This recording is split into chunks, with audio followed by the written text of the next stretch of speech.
Go time! As the legendary Michael Jackson once said, I always feel like somebody's watching me. He sang it better than that, but what about that Please song? I'm not even gonna try to sing that one. You know the one. But in The King is Watching, coming to us from developer Hypnohead and publisher TinyBuild, a roguelike kingdom builder, watching people isn't creepy at all. In fact, it's a requirement for getting anything done. Who would have thought? A game that rewards you for staring. How rude. But does The King is Watching reign supreme? Or is this monarchy headed towards collapse? Let's find out in our full review.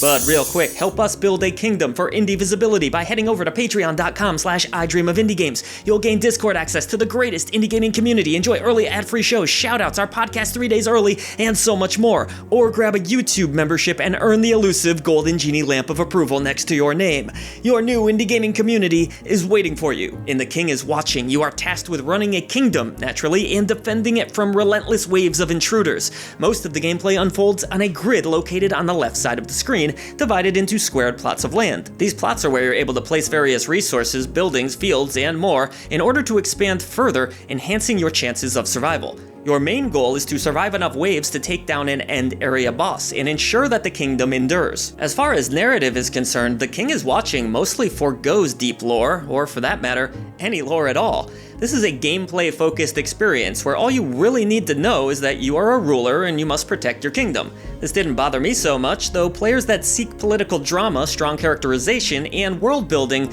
may be disappointed at the game's lack of care in communicating a story. Let's be honest, that's not what you're playing a game like this for anyway. I suspect most people won't be too upset about a lack of narrative, as The King is Watching quickly becomes a rather addicting gameplay experience. While it may appear a bit intimidating on the surface, learning the core mechanics is a rather simple task, helped by a built-in tutorial which will show you the ropes. What truly sets The King is Watching apart from other kingdom builders is its well-advertised gaze mechanic. In order for actions to be carried out, such as harvesting resources or pumping water, it is required to place the royal golden grid around those specific areas, which represents the king's vision. Each square that isn't encompassed by the king's gaze will remain inactive, thus you won't be producing anything in those areas. Players are able to freely rotate and move the king's gaze Tetris style, and eventually even expand upon it to increase the overall radius. This system adds a unique element of strategy that will have you constantly thinking about the placement of your buildings and resources.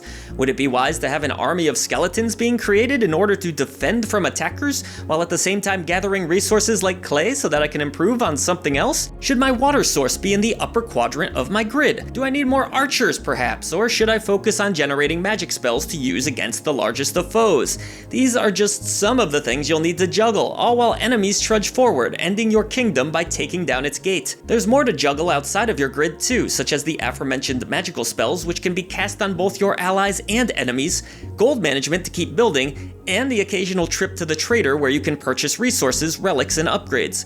Trips to the fortune teller will grant you a glimpse at the bosses in your future and allow you to choose your destiny by choosing the order and rate of enemies that will approach, as well as the potential rewards you'll be able to earn. After your run is complete, for better or worse, there are tons of upgrades and unlockables to review and purchase from the hub world as well, from new kings, each with their own set of strengths and abilities which can be deployed during your run, to royal advisors, which can provide unique enhancements of their own. Completing challenges through gameplay, like finishing a run without leveling up the maximum number of troops, will also net you rewards which include both currency and unlockables from the gallery. All of this is to say players will be busy for a long time to come, as gameplay is potentially endless depending on how much you enjoy the core loop. Yet for all of its systems, nothing in The King is Watching feels all that complex.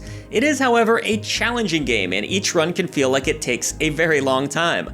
Thankfully, the developer has included a feature where you can speed up gameplay, which led me to ultimately preferring to play at the max allowed speed. Even still, I spent hours playing and feel like I haven't even come close to unlocking everything. On the visual front, The King is Watching is a rather simple looking game with pleasant pixel art that serves its purpose. Each menu is well designed, it's easy to tell resources and whatnot apart, and overall it doesn't look offensively bad by any means. That said, you will be staring at a lot of the same things over and over again, which on a personal level doesn't make for the most dynamic review editing process, but still, the art is nice, and it's good that as you advance, new areas will unlock, adding at least a touch of variety to the backdrops.